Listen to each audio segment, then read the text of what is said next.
Uy, kabayo, kamusta na? Namiss mo ba ang piyesta sa Pilipinas? Well, tama-tama ang dating mo rito sa buong Ireland kasi meron tayong ilalabas sa inyo, guys. This time, lalabas at babalik ang ating inaabangan ng lahat, ang celebration in the celebration of 128th Philippine Independence Day. Ibabalik natin ang Filipino Festival in Dublin, guys. Yan. So sa mga nag-aabang dyan, meron tayong food stall, live performance, live band, cultural music, cultural dance, parade, sports, and many more na talaga pagmamalaki mo ang Pilipinas. Kailan to?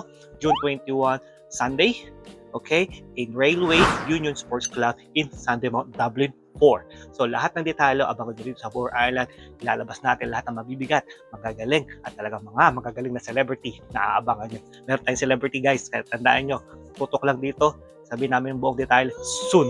Alright, see you now, and God bless. Lamig. Uy, okay na ba? Cut. Okay na. Ba't nyo kasi ako pinagdamit? Ang lamig-lamig tuloy sa labas, sa buulan pa. Ha? Alin yung mic? Di pa pala. Okay, sige, bye-bye. Bye, guys.